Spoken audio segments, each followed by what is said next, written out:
आजकल हमारा ख़ित्ता हालत जंग में है और दिलों में भी जंग चल रही है। उसका असर जो है, रियासत जंग में शरीक हो या ना हो, लेकिन असर जो है वो पूरी दुनिया पे पड़ता है। लेकिन मैं ये देख रहा था कि हम इतने आदी हो गए हैं सनसनीखेज़ी के और चटपटे वाक़यात के कि जंग से भी हम बोर हो जाते हैं जब तक नए नए वाक़यात ना उसमें रूनमा होते रहें। और मुस्तकिल जो है वो जंग जो है वो हमारी गोया एक सामान बन गई है, हमारे ज़हन का, हमारे हवास का, और हमारे अंदर जो तलब है कि वाक़यात हों और कहानी आगे बढ़े, उसको फिर हम पूरा करने के लिए फ़ेक वीडियोस भी बनाते हैं। एआई की मदद से लोग ये कहते हैं कि ये हो गया, वो हो गया, उससे हम गोया तस्कीन करते हैं। मुझे लगता है ये सारा जो हमारा ज़हन का कारखाना जिस तरह अब चल रहा है आजकल, तो उसका बड़ा ताल्लुक़ इस मीडिया की सूरत हाल से है। और बच्चे जिस तरह से आदी हो गए हैं बहुत तेज़ी से गेम खेलने के, बहुत तेज़ी से ऐसी फ़िल्में और ड्रामे देखने के, तो हम हर वक्त हर चीज़ में गोया फ़िल्म ही देख रहे हैं, एक ड्रामा ही देख रहे हैं। और वो जो एंटरटेनमेंट का पहलू है वो हर चीज़ में हम तलाश कर रहे हैं, कॉन्शियसली या अनकॉन्शियसली।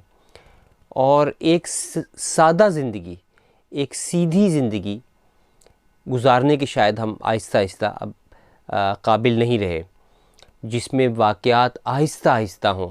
चूँकि हकीकी ज़िंदगी में, नेचर में वाक़यात बहुत आहिस्ता आहिस्ता होते हैं, वाक़यात जारी और सारी होते हैं, लेकिन आप ये नहीं बता सकते कि इस पॉइंट ऑफ टाइम पे ये हो गया। पौधा जिस तरह बढ़ता है वो हर वक्त गोया पानी ले रहा है और ख़ुराक बन रही है, लेकिन वो बहुत धीरे धीरे अमल हो रहा है।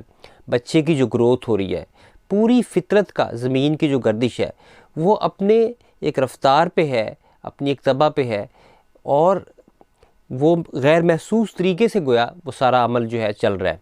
लेकिन ये जो हमारा एक हेजानियत पे मबनी और बहुत तेज़ी से सब कुछ हो जाए और बस फटाफट एक ब्रेकिंग न्यूज़ की तरह कोई चीज़ आए, ये बहुत ही गैर फितरी सोचने का अंदाज़ है। और इसने हमें डिस्टॉर्ट कर दिया, हमारी सोचने समझने की सलाहियत को एक तो इसने वो किया, डिस्टर्ब किया, और दूसरी तरफ जो है वो हमारी ग्रोथ को इसने रोक दिया। क्योंकि हम नेचुरल तरीके से एक तो सोचने के आदी नहीं रहे, और दूसरा ये कि हमारी अपनी ग्रोथ जो है, हमारी रूहानी नशोनुमा, हमारी ज़हनी नशोनुमा का बहुत बड़ा ताल्लुक़ इस बात से है कि हम इस तरह ज़िंदगी गुजारें कि जो सिंपल और रियाज़त पे मबनी, जिसमें मश्क हो। आपने देखा कि किसी भी चीज़ की जब हम मश्क करते हैं, किसी भी चीज़ का जब हम रियाज़ करते हैं, तो वो बहुत आहिस्ता आहिस्ता होता है, वो एक सब्र आज़मा मरहला होता है।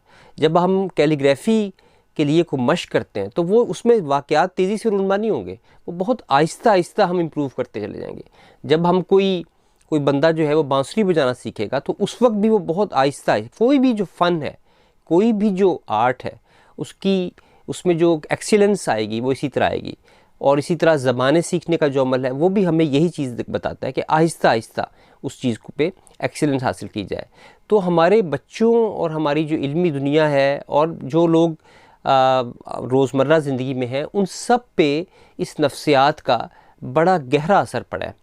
और मुझे ये ख़दशा है कि ये चीज़ जो है कहीं हमारी फितरत ही को मस्त ना कर दे और हमारे बच्चों को किसी बड़े मसले से, सोचने समझने के जो मसले पैदा हो रहे हैं आजकल, साइकोलॉजी में मसले पैदा हो रहे हैं, बीमारियां पैदा हो रही हैं, क्योंकि ये अननेचुरल है। हर वक्त की सनसनीखेज़ी, हर वक्त की चटपटी ख़बरें, और वो असल ना हो तो फिर हम फ़ेक का सहारा लेते हैं, बनाते हैं या उनको पढ़ते हैं और उससे अपनी तस्कीन करते हैं।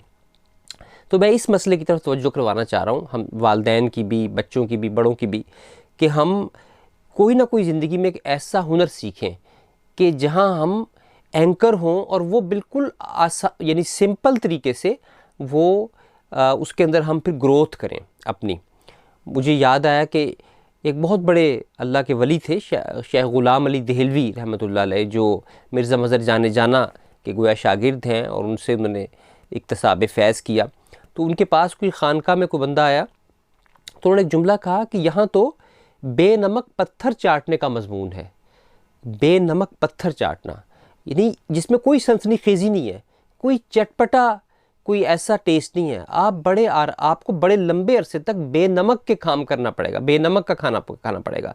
और फिर आप जब उस पर तहम्मुल करते हैं, सब्र करते हैं, तो आपको एक विज़डम जो है वहाँ मिलती है, फिर आपके अंदर की दुनिया बदलती है। और यही वजह है शायद कि पुरानी जो दुनिया थी, क्लासिकल वर्ल्ड कह लें आप उसे, जो भी नाम रख लें, लेकिन वहाँ पे चूँकि आहिस्ता आहिस्ता गाँव की ज़िंदगी जिसमें एक शांति है, एक जिसमें अमन है, और जिसमें आसमान आप देख रहे हैं और ज़मीन आप देख रहे हैं, वही सितारे, वही सियारे, वही मंज़र, और वही खेती बाड़ी कर रहे हैं, या वही आपका काम है, वही आप पढ़ रहे हैं, वही पढ़ा रहे हैं, इसमें आपको फिर डेप्थ के अंदर जाने का मौका मिलता है।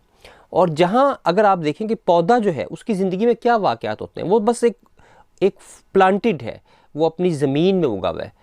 अगर उसे जल्दी जल्दी कहीं उखाड़ा जाए और उसमें बहुत सारे वाक़यात होने लगें तो उसकी ग्रोथ रुक जाएगी। तो मैं इस तरह की ग्रोथ की तरफ इशारा करना चाह रहा हूँ कि एक ऐसी ग्रोथ हम मिस कर रहे हैं इस वक्त। हर वक्त की ख़बरें और हर वक्त की एंटरटेनमेंट, और इसने हम जंगों को भी हम ऐसा बना दिया कि जैसे वो भी कोई मैच चल रहा है जैसे, और उसमें भी एक तरह का वो वाला एलिमेंट जो है अनकॉन्शियसली वो शामिल है। तो हमें कोई ऐसी एक्टिविटी ढूंढनी चाहिए, और स्कूलों को ये चाहिए, और हम भी जो स्कूल बनाना चाह रहे हैं, कि उसके अंदर बच्चों में एक तहम्मुल पैदा हो, ताकि वो अपने अंदर से कनेक्ट हो सकें, अपने अंदर की ज़मीन के साथ कनेक्ट हो सकें। बहुत शुक्रिया आपका।